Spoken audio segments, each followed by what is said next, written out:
आज सुबह सुबह ना एक न्यूज जो है वो देखी है कि उत्तराखंड में जो आउटसोर्स और जो संविदा वाली भर्ती है इस पे जो है वो आपका रोक लग गई है। बहुत सारी न्यूज जो है वो यहाँ पे आई है। संविदा आउटसोर्स भर्तियों पर प्रतिबंध अब जो है वो आपका यहाँ पे नियमित होंगी। नियमित भर्ती में सुस्ती, कम खर्च में ज्यादा कर्मी का लालच बना समस्या। तो क्या यह एक्चुअल में एक समस्या है? इसमें हालांकि दो जो है दो प्रोस्पेक्टिव है। क्या अब जो नई वैकेंसीज हैं वो नई वैकेंसी आएंगी? क्योंकि अलग अलग जो सोर्स कहते हैं, कुछ लोग कहते हैं कि ये 18 से 20,000 लोग जो हैं वो आपके संविदा में है, लेकिन इस न्यूज में जो है वो कहा गया है कि 50,000 जो संविदा और आउटसोर्स कर्मी हैं इनको नियमित करने की चुनौती है। तो दोनों तरफ जो है वो सरकार के लिए अभी एक चुनौती बनी हुई है कि नई वैकेंसी जब आएंगी नहीं आएंगी। आप लोग नई वैकेंसी की तैयारी कर रहे हैं, बहुत उसमें है वैकेंसी आती हैं, फिर आपका जो है किसी वजह से वो रद्द हो जाती है, पेपर स्थगित आपका हो जाता है। तो इसको हम यहाँ पे डिटेल में समझेंगे। तो आपको अभी जो न्यूज है वो यहाँ पर ये है कि उत्तराखंड में जो ग्रुप ए की वैकेंसी है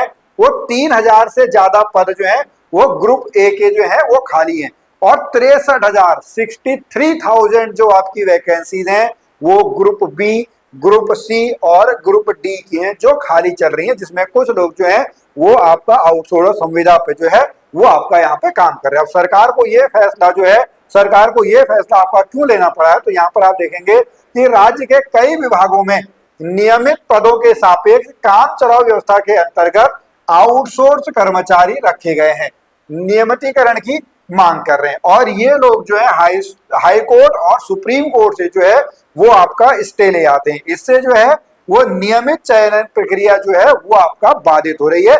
वहीं दूसरी ओर विभागों पर विधिक प्रक्रिया जो लीगल प्रक्रिया आपकी होती है उसका सामना करना पड़ रहा है। इस पर जो है वित्तीय बोझ आपका जो है वो यहाँ पे पड़ता है। शायद इसी वजह से सरकार जो है वो अब नए जो आउटसोर्स पे हैं उन लोगों को जो है वो आपका यहाँ पर नहीं रखेगी। इसलिए कहा गया है कि उत्तराखंड में आउटसोर्स और संविदा भर्तियों पर रोक लगी हुई है।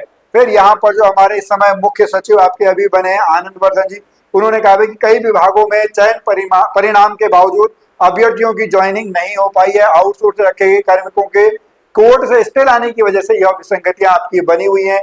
इस वजह से नियमित पदों पर चयनित अभ्यर्थियों की ज्वाइनिंग में विलंब हुआ है। नए आदेश से ऐसी विसंगतियां नहीं होंगी। ओके, फिर अलग अलग यहाँ पे बहुत सारे हैं आपके जो उपनल कर्मचारी हैं। यहाँ पर देखिए जो इस न्यूज में कहा गया है कि इनकी संख्या जो है 18 से 20,000 है, लेकिन जो दूसरी न्यूज है वहां पर आपका कहा गया है कि जो ये आपके हैं ये कितने हैं, ये 50,000 आपके हैं। तो देखिए इसमें तो वो ऑफिशियल जब आपका आरटीआई डाली जाएगी तभी जो है वो आपका पता लगेगा। लेकिन आज की इस वीडियो बनाने का एक मकसद यह है कि अब आप लोगों को थोड़ा सा सोचना है कि अब आगे क्या भविष्य जो है वो यहाँ पे रहने वाला है। और यहाँ पे बहुत सारे स्टूडेंट जो है हमारी एडवाइस आपको पूछते हैं, तो मैं आपको बता दूं, देखिए अगर आप नियमित वैकेंसी की तैयारी कर रहे हैं तो अपने आप को 1 या 2 साल का टाइम आप दीजिएगा। उसके बाद अपना एक बैकअप प्लान तो आप लेके चलिएगा, ठीक है। कहीं ना कहीं जॉब करिएगा, कोई बिजनेस करिएगा, लेकिन सरकारी नौकरी के सपने को छोड़िएगा मत।